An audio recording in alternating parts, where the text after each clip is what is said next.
Episode 8. He's St. Patty's Day, kid. We got a treat here. Nicely poured Guinness. We don't have the actual Guinness glass, so we're going to split the trout straight down the middle to this dorsal fin. Gotcha. Cheers.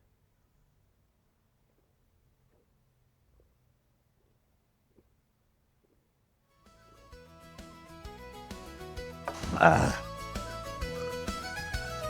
think we both had the same idea there. Spilt a little on my shirt. I got my A's jersey on, man. A little Guinness never hurt nobody.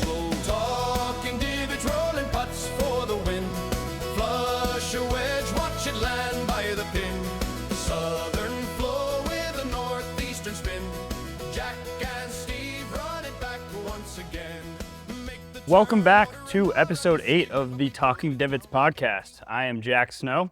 I'm Steve Byrne, and I just can't wait to talk about last week's Players' Championship. I'm very, very proud of Cam Young, New York kid. His father is the head golf professional at Sleepy Hollow Country Club, one of the best golf courses in America. But Cam Young puts a feather in his Wake Forest cap. Very proud of him. I think it's a hint of things to come. He's been close at the majors, second at the Open Championship and third at the PGA Championship, both in 2022. He was fourth at the U.S. Open. He's been as good as seventh at the Masters, and that was in 23. So he has been, I don't know, the bouncer didn't like his ID or something, but this one, he's kicked the door open. Yeah, Cam Young, I've always been super impressed with his game. I love his golf swing, that little pause at the top. It's a little unorthodox, but there are a few players on tour that we see do that. A stat that I saw the other day was, it absolutely floored me. I'm like, this is impossible. So from within 10 feet, putting from Thursday through Sunday, he was 64 of 66. That's amazing. That is 96%, or it rounds up to 97%. And the tour average from 5 to 10 feet is 56%. So, possible to double 56% to get over 100. However, 64 of 66 putts, 10 feet or less, buried by Cam Young. That's amazing. That's like, you hope to have 64 of 100 at our level. Oh, yeah. I would take 54 out of 200. I mean, come on. I don't think you'd do that low. No, not. Yeah, you're a pretty good putter.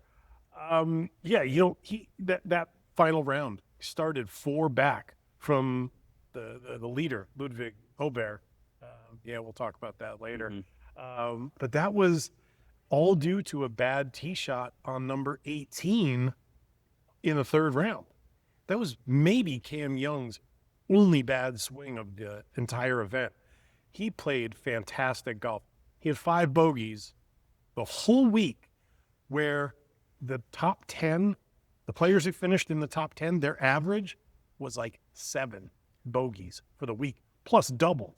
I think Cam had that one double on 18 in round 3. Or else he would have been playing in that last group, and who knows? Yeah. My last point on Cam Young here, that his tee shots on 17 and 18 in the final round, the one on the island green, the famous hole, back right flag, the scariest pin of all the pins, and he hits it to, 8-10 feet and just buries the putt, end over end, no doubts about it, and, puts himself tied at the league with Fitzpatrick. And then on 18, I heard an interview after, once he finished up, he goes, I'm going to step up there and I'm going to hit the best golf shot of my entire career. And he hit a 375-yard drive, drawing perfectly with the shape of the hole, and just had a short wedge in. Very impressive out of him. Had to have been the longest drive ever hit on that hole. I mean, that hole, I draw the ball. That hole scares the hell out of me. And I've never played there. Every Sunday of the Players, I'm like, I tighten up because I know that I'm just getting wet. Steve has a nightmare for a week after watching the Players just from that hole. Yeah, I go to the Valspar to relax. Yeah. Oh, man. But it was a great tournament, Hats off to Cam Young.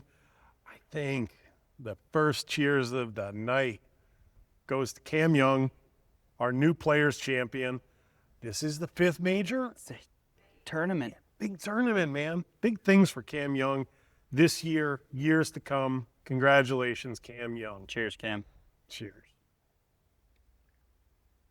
Yeah. Best beard on tour, too. Yeah. Best, unbelievable. Yeah. Him or Andy Novak.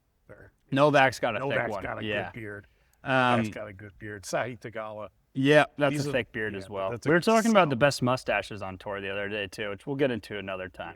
I don't want to get distracted, but shout out to Matt Fitzpatrick, too, playing in the same group with Cam Young. He was 4 under through 5 on an absolute tear and got himself in contention. A bummer about that tee shot on 18. Had to lay up and couldn't get up and down. He had a pretty darn good cross-handed chip shot to about, I don't know, 10, 12 feet for a chance to go to a playoff.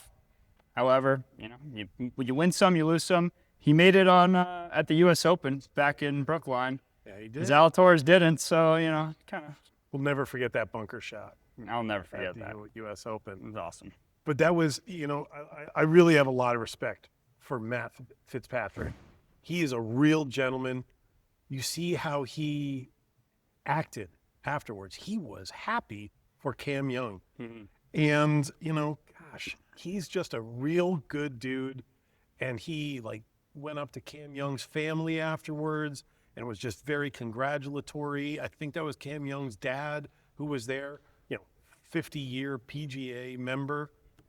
Gosh, that was really cool to see because I think, Matt Fitzpatrick and his brother, Alex, I think his name is, Yep. who went to Wake Forest. So Alex was probably a little bit torn this week. They're just good people. They're just good people. And you want to see a lot of that. Yeah, touch of class from our friend across the pond, Yes. Matty Fitz, and he's really struggled with his game, I think, within the last 2 years. He played really well in the Open last year and the Scottish Open.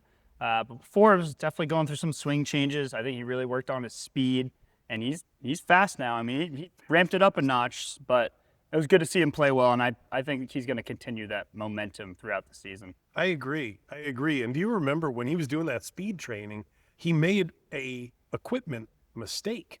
He left this sensor in the end of his grip on his driver. And it was there for several tournaments. And he's like, something is off. And he's like, oh my God, I can't believe it. Takes the thing out and just starts striping it. And it's like, who knows how much of a difference that made. But those guys, man, they can tell those little differences. But the fact that it was in there for a few weeks, I don't know. Matty Fitz is always going to be way up there on my list, though. I really like him. 100%. A guy I'd like to talk about from last week is a guy who I've mentioned a few times.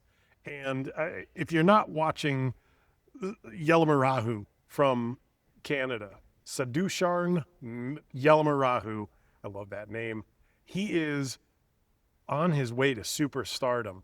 He was, first of all, he's a 24-year-old. God, he's 24. He's so young. Lefty, born in India, moved to Winnipeg when he was 4, okay? Self-taught, has never had a real teacher or hasn't had a teacher for a long period of time, bangs it. I mean, lets it go. He's got kind of the lead elbow on the follow-through chicken wing.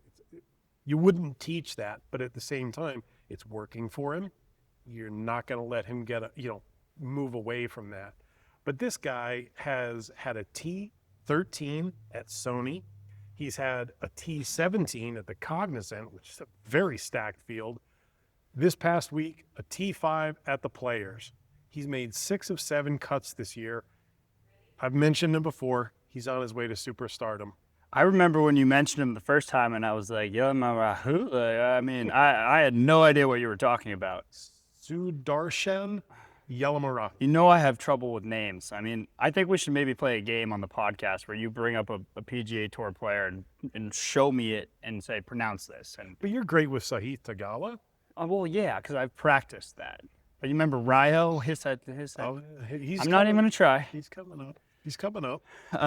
But no, he is an exciting young player, and his story is really cool. I want to talk a little bit about Ludwig Åberg.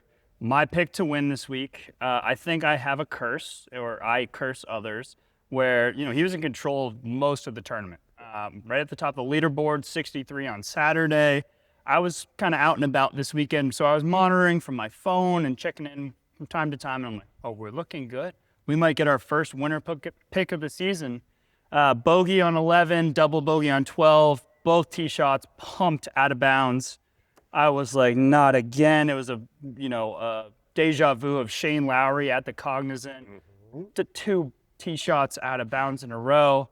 I was like, oh my goodness. It took all the steam out of his round. I mean, still, I think he was T5 at 9 under. Good finish for him. Good payday, but not the winning pick that we were looking for. He's not looking for a payday. He's looking for a trophy. Ludwig Aubert, however you say his name, he is Aubert. Aubert. He arrived right out of college. Yeah. He was placing high in tournaments once he left Texas Tech, and he's a kid who you look at him and he could play basketball probably with that size. He could play baseball. I don't know how much baseball they play in Sweden. Really good guy, even temper, perfect for the PGA Tour. He is very well liked.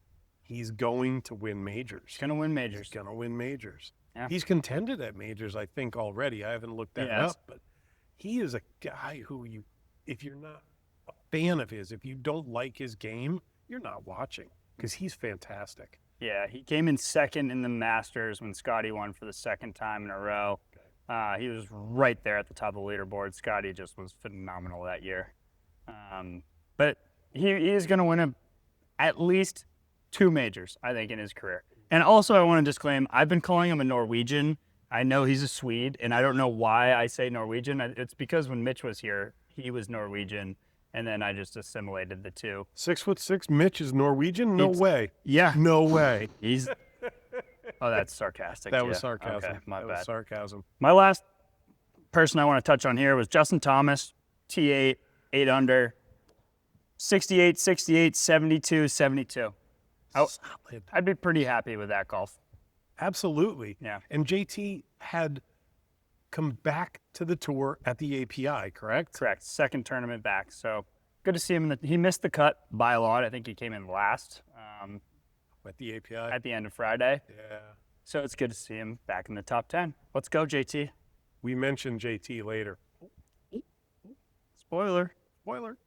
I want to talk about, real quick, Brooks Koepka.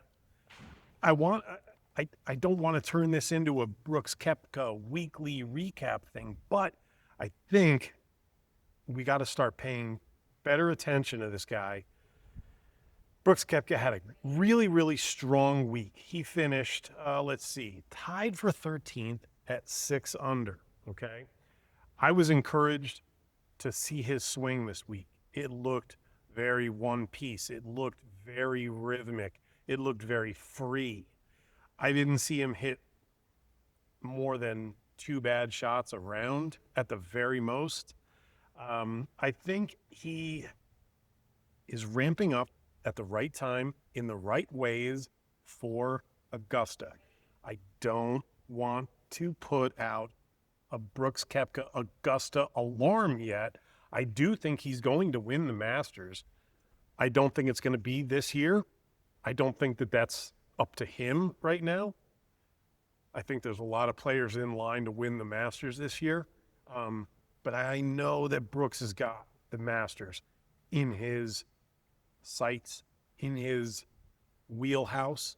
The guy is so good. He's so talented. And once he gets back into, let's face it, he's played, 5 tournaments on the PGA Tour? Yeah. Since he's been back from LIV. It's going to be a little bit of a bell curve. But he has taken that bell curve on, and he said, bring it. I want to beat that bell curve. I like seeing Brooks play well. We may talk about him a little bit later, so I'll bite my tongue for now.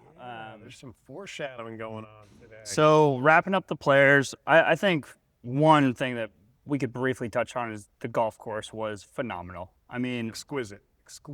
Bad weather early on, They got that thing dried out. Those greens were flying on Sunday. I mean, that was fun to watch. It where was. PGA Tour players hit a putt and they're like, "Whoosh." Yeah, that could go in the water or roll off the green down these slopes. I mean, that was awesome. And I just think, the rough was thick. The fairways were nice and tight and narrow. That's a true test of golf. That place looked perfect. Shout out to the crew, the maintenance crew, the superintendent. We mentioned them last week. They did a great job. Place looked perfect. Yeah. Even after all that weather. I mean, people coming off the golf course, like there was an apocalypse on the way, and the next day, I don't know, couldn't really tell. I couldn't. I mean, I knew, but somebody who didn't know, they would not have been able to say, oh, there was an inch and a half of rain yesterday or 2 inches of rain, however many. 100%. It was nice, man. Hats off to the crew there. Yes. And last thing is our picks. We have gone back-to-back weeks of 0 for 6. I'm starting to learn some lessons, and betting on golf is tough. And I think, our results should be tempered, right? Because we are picking a winner every week. We are picking a top 10 every week. We also are not picking the same person week after week individually. Like if Steve picks Rory, I could pick Rory the next week, but he can't pick Rory 2 weeks in a row. Betting on a winner is very, very difficult in the PGA Tour. However, I think we are going to battle back because we are down, some cash right now. I think one of us, maybe both of us, maybe we'll hit 2 winner picks throughout the season. It's all going to even out. Okay. We're going to be in the green, high flying. Hard Rock will sponsor us, and you can be like, these guys know what they're talking about. I'm really excited for my picks this week, but 0 for 6. We were darn close. I mean, I had Ludwig to win. He was in the driver's seat. Oshke, top 10. He came in T13. Siwoo was my top 20. He was like T35 or T40. So, a little bit out of it, but hey, a few birds here and there. I had a Jake Knapp in the top 20, didn't make the cut. It's tough. Yeah, that hurt me. You had a withdraw and a non-make the cut with Knapp. You might need to let him rest. Pump the brakes on Jake Knapp for a bit. I'm still a fan, though. I think this transitions us nicely into setting the board for the Valspar Championship here. We are going to Copperhead on the west coast of Florida. Love it. See ya, East Coast. This is a great tournament as well, and I think in a way the golf course plays similar to Sawgrass, where narrow fairways, a lot of water, a lot of trouble, and a chance to make a double bogey. It's not as prestigious as a tournament, and we're not going to see the field we did last week. However, it's always a great tournament to watch. It really is a great tournament. Every year, it seems to be growing, which I find to be a rarity on the PGA Tour. I see a lot of tournaments, none of which will be named, but they kind of just buoy themselves from year to year. Rondé Barber is like the ambassador for this tournament. You couldn't ask for a better ambassador. The guy's a golfaholic, NFL legend. It's such a great tournament, amazing facility. I want to give my shout out to the maintenance crew for the upcoming event at the Copperhead course at Innisbrook. The director of maintenance is Ryan Stewart. This is Ryan's 17th PGA Tour event at the Copperhead course. That is pretty impressive. That is a tough gig, and to be doing it for 17 years at the same golf course, cheers to you, Ryan. That is a fantastic accomplishment. Ryan's head superintendent at the Copperhead course is Andre Maximev. I don't know how long Andre has been there, but does a fantastic job. That golf course, I saw a preview of it this week, and it is dialed in. Going to be fantastic. And the head equipment manager at the Copperhead course is Milan Lasevievich. That is a name that will ring in infamy, and he does a great job as well, because I have never seen a scalp mark on that golf course.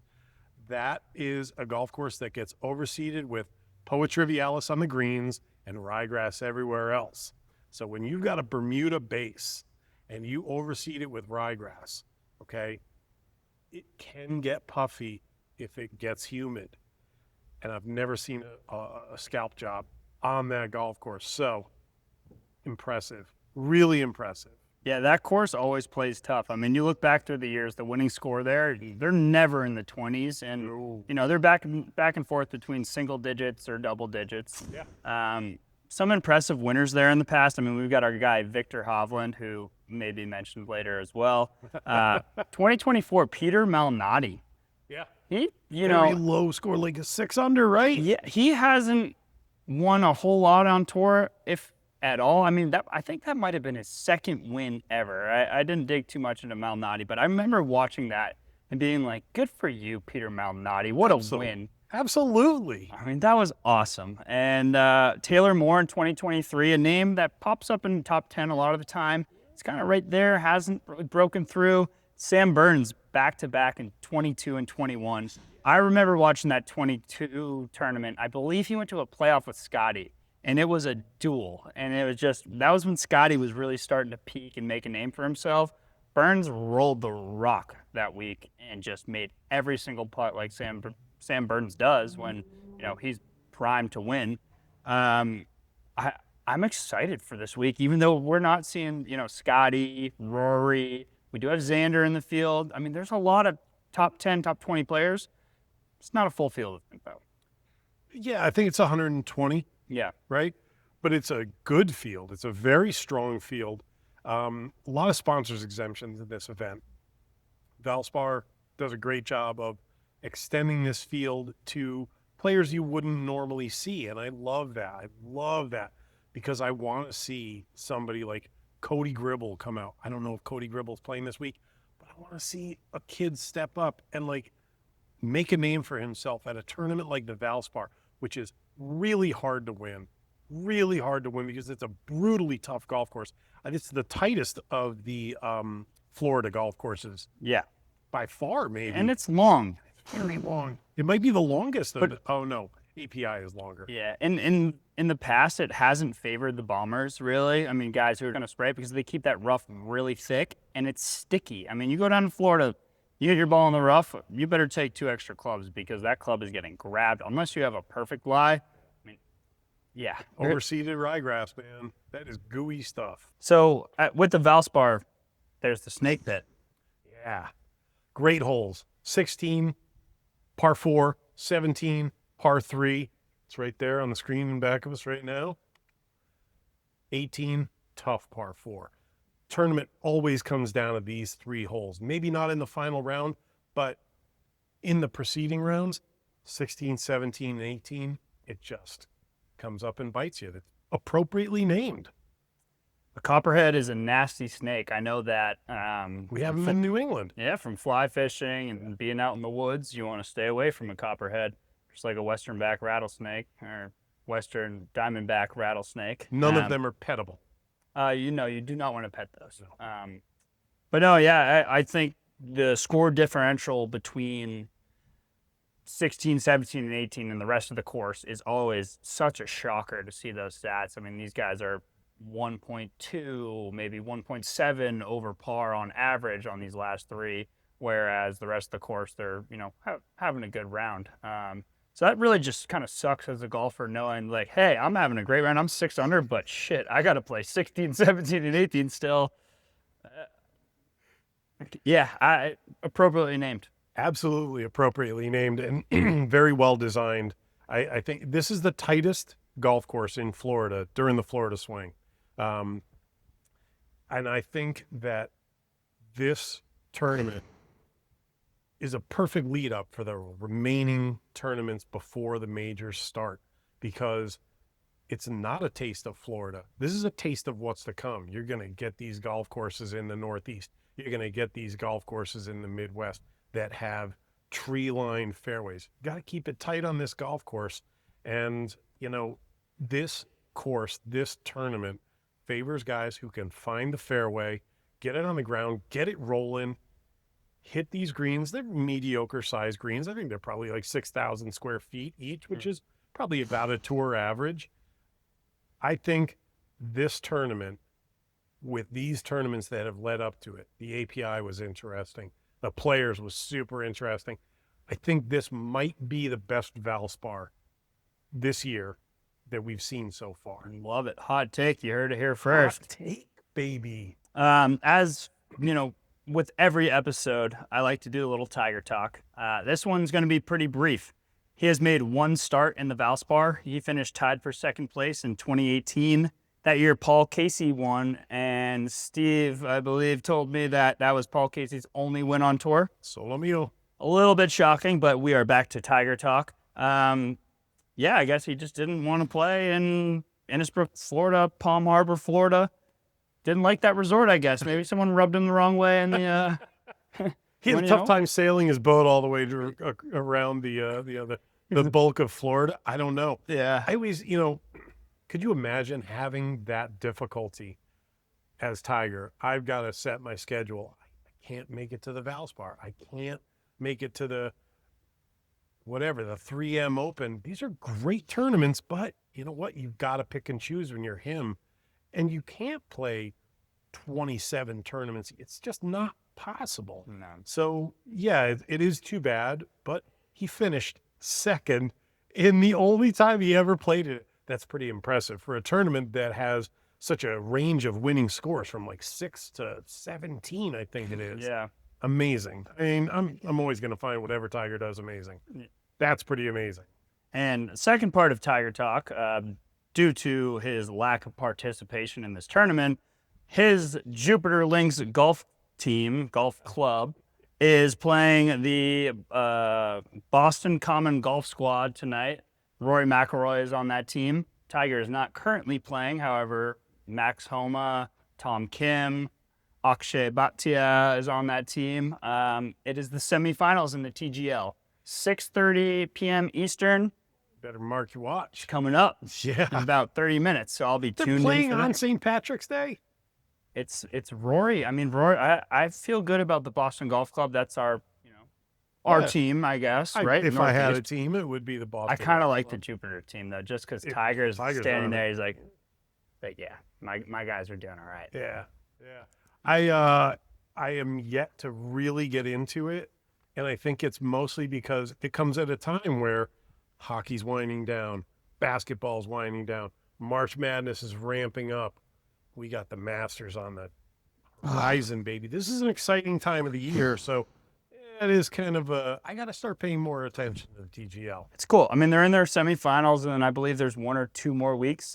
They have a 3-team championship, and then it might go to 2. Okay. I'm actually not super educated because I watch it passively. I think it's all right, watching these guys mic'd up, and you see a little different side of things. They talk some good shit. They do talk some good shit. Yeah. And we see some really good shots this year. Tom Kim had a hole-in-one.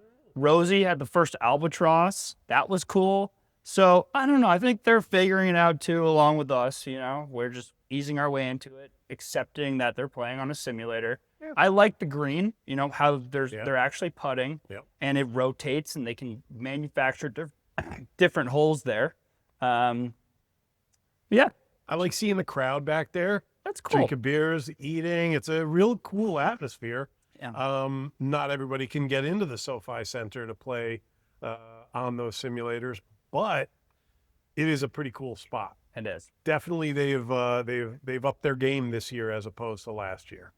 Well, Steve, I think this takes us to our picks of the week for the Valspar.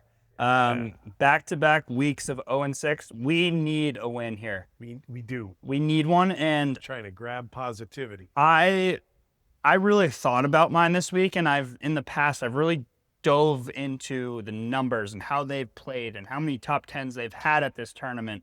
And I think as any smart bettor, someone should do their research. This week was all vibes for me. All vibes. Yeah. And my picks were just boom, boom, boom. I did my research, and then I was like, you know what? I want to pick this guy, and I feel like what the numbers are telling me no, but I did it anyways. So we'll see how that plays. Who's your top 20?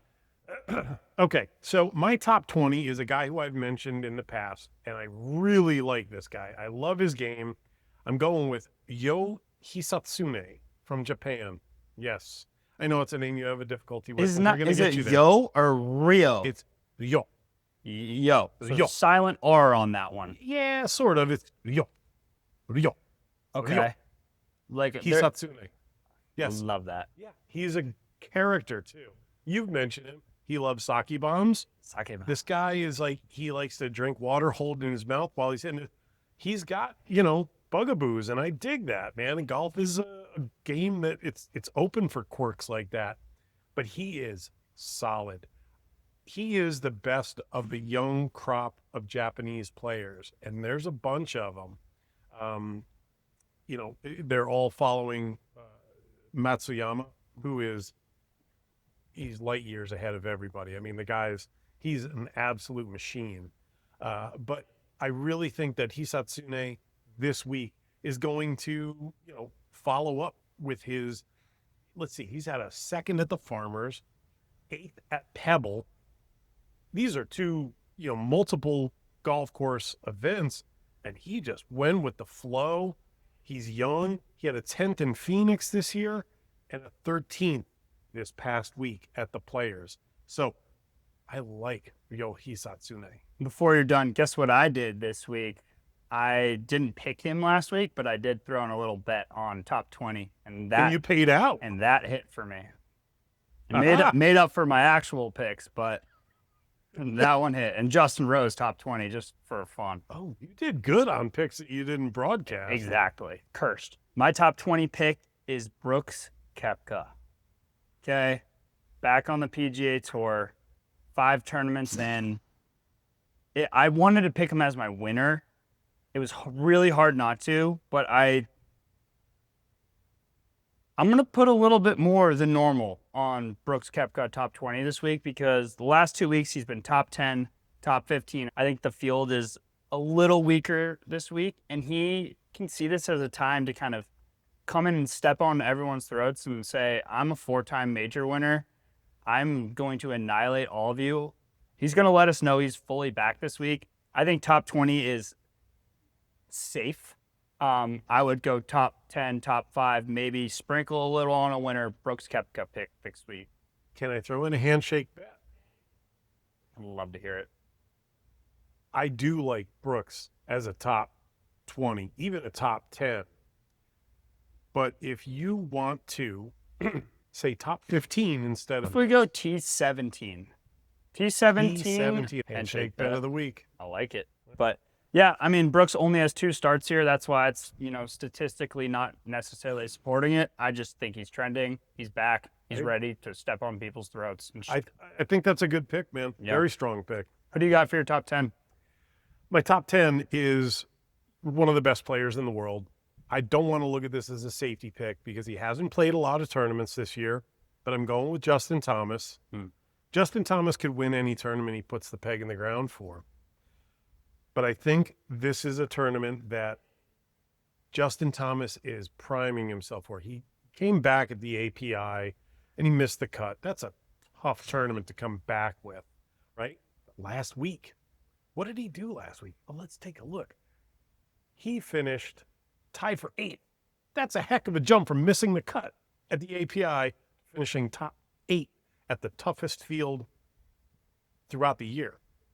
I think JT is going to have himself a great year. I think he's out of that slump of 24, 25, or 23, 24. I think he's done with that. He's back. He's primed. He's ready. He's also got a second-place finish at the Valspar. He's also got a 10th place finish at the Valspar. So he's got history. He's got history here. I like him in the top 10. What are the odds on that? Don't know. Okay. Don't know. We'll look him up. I'll post a little graphic today. Yeah. JT, as you know, is 1A, 1B with Sungjae Im as my 2 favorite golfers ever. I really like that pick a lot. My top 10 pick is Jacob Bridgman. He came onto the tour last year, really full-time, and he won. What tournament did he win this year? He won the Genesis this year. He did win the which Genesis. Is a tournament that we talked about a lot, that it's typically not a Joe Schmo who has a good 4 days, right? It's typically those guys that are like, I'm going to take this tournament and win it. His stats this year have unbelievable and shocked me when I kind of recapped him today and wrote them down, so I'm going to give them to you. He's got 7 starts. He's got 4 top 10s. Okay? He's got 7 top 20s, and he won the Genesis. Jacob Bridgman. Is a machine. A machine. And he's very accurate off the tee and with his irons. He's a, overall really good player. His putting is lights out. And I think if, hopefully he's there. What day is it? Tuesday? Yeah, he's there. Practicing on these overseeded Poana greens, dials in his reads, feels confident about his putting. I think he could win any week with that putter it's unbelievable. So I feel really good about Jacob Bridgman, plus 240, pretty good value. 2 starts here. So once again, not a whole lot of stats to support it. Vibes. I dig it. I like Bridgman. He's a solid player. He was impressive at the Genesis. Oh. Tough field, tough golf course. Man, oh man. If I could tell you, nope, that pick doesn't work for me, I would do that with Jacob Bridgman, because that's a really, really good pick, man.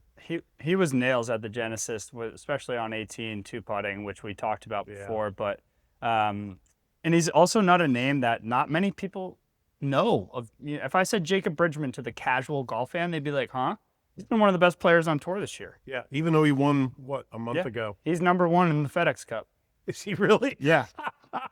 That might be the most alarming fact out of all of the Jacob Bridgman library, that he is right now number 1 in the FedEx Cam Cup. Young just jumped to 2nd, which I meant to touch on earlier. But who do you got for your winner, Steve? Okay, so my winner this week, heavily based on his performance in last week's Players' Championship, but I am going with Matthew Fitzpatrick.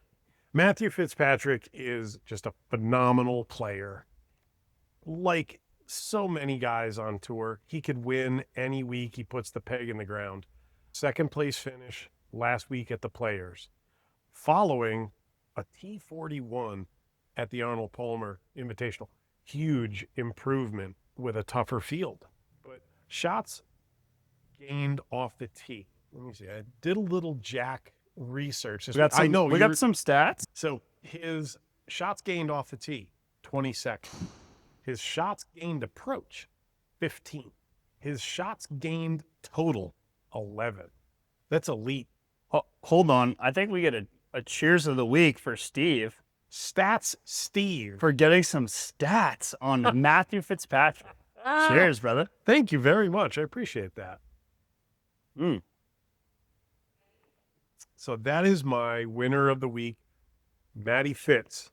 Let's go, kid. And he is at plus 1,400. So I actually have all your odds. All right. Go ahead. You can do it. Rios. Yeah. Hisatsune. Yes. Is plus 150 to be a top 20. JT's plus 250, top 10.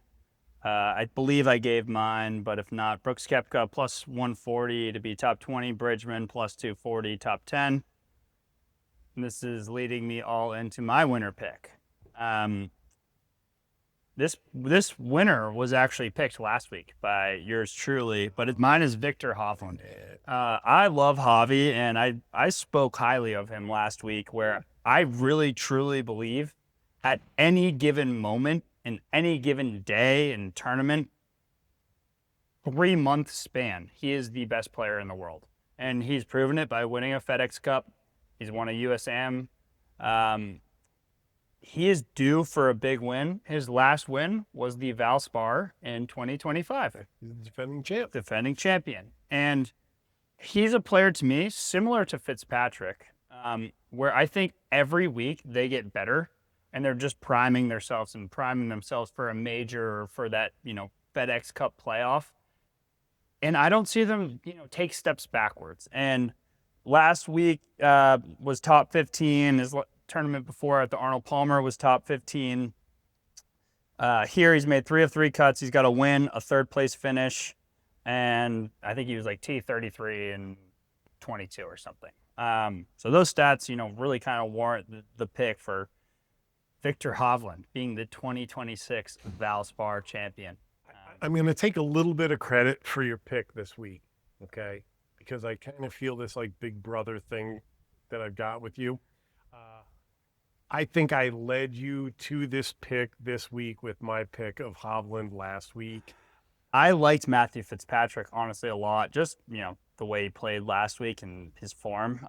But Steve did send me his picks beforehand, so I was like, shoot, I can't do Fitzpatrick. Both of us doing that would be a little lame. I really did want Hovland, though, and it was off limits for him this week because he picked him last week. But just a little bit of recap on our stats. Not super impressive. I am still in the green on my top 20 picks. I'm 2 for 4, but I've had a big hit with Tom Hoagie. 0 for 2 in the new pick that we have, top 10, and then still 0 for 6 winners. Steve has the exact same record. However, you're down 30 in your top 20. So I'm taking a little bit more odds in that regard in the past. This week, definitely not. Like, I'm being very safe with my odds.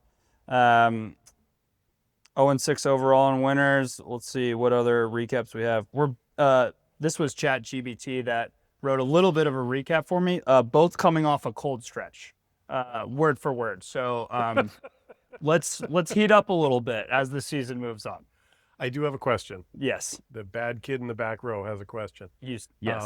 Are my picks from the Puerto Rico Open? No. They're still not in there. That's No, okay. and That's going to be a running question from me because I do want those brought into focus. so there were no odds that I could find on these picks. We'll find them. There's certainly a book that we can find. It may be an illegal book, so I don't know if we can actually talk about it. We could work some numbers in here. However, I think 3 picks for 1 week is enough. If we start getting into 10 or 12, people might think we have a problem. And, I want to keep everyone happy. It's the only tournament that I've done well in.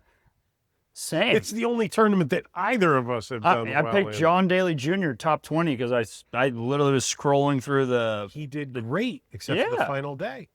Well, actually, he might not have even finished top 20. I think he was like Right? right outside. I think he was like top 23. So I went over 3. T23, I think. I picked Keith Mitchell as my winner, and he didn't He even didn't play. even play in the event. Yeah, that was great. Yeah, I mean, Keith Mitchell's a stud. Stud. Even he can't win a tournament that he's not playing in. All right, before we move on, what's our winning score prediction? Ooh. Important. I've got a winning score prediction that's mostly based on past years. Yeah. This is a tough golf course. It is. Because it's narrow. The rough is juicy. All overseeded. Poa Trivialis. This might be the only golf course that they see overseeded Poa Trivialis on. Kind of tough to read. Very thin-bladed turf. I'm going 13 under. I got 12. You got 12. Sweet. All right. I think you might be tapping into my clairvoyancy. Or I have some of my own. We're sitting too close to each other. But go. I digress. We were going to talk about our handshake bet of the week. Of last week. What was that? It was over under 1.5 hole-in-ones, and I know the outcome. Because I watched on Sunday. It was actually the only hole-in-one of the event. What? You won. Well, I thought there was one. No? Only one. Wow. But I was proud of you for sticking to your guns. Yeah. Yeah. You got I thought the under. well, okay. I went to a wedding this weekend, so I was all over the place a little bit, in more ways than one. You got banged up, didn't you? I might have slept 4 hours in like the past 6 days, and then in like 15 different rooms. And I haven't slept in my bed. We'll talk about it later, not on air. But wow, I thought I saw one on 17. No. Okay. Only one. So you did win, but it was a cool one. I was really, I knew it was going to be tough because those other par threes are very, very difficult. And 17 was playing difficult. So, hey, good for you, man. Good for you. Did this even us up on the handshake bets? I think I'm up. Oh, man. I don't have the stats. All right. That's okay. And so- I like that. I was proud to, throw that out there. I was happy that you accepted that. That was a good handshake one. bet. That was a good one. All right. Well, I believe that wraps up episode 8. Episode 8. Happy St. Patrick's Day. Happy St. Patty's Day. Make sure to check us out on all our socials. This full video will be on YouTube. The audio will be on Spotify. We have Instagram. We have TikTok. New Where's the First Tee videos coming out soon. Steve just took a 2-stroke lead. Oh my goodness. Make sure to comment, like, share all those videos. Show your buddies. We're having a blast doing it. This has been a lot of fun. Thank you all for your comments and your participation, all of your views, your subscriptions. Keep them coming. We've appreciated it all. Steve Byrne, Jack Snow. talking divots. Cheers. Now we're talking Slurch. divots. Yeah, oh, it divots.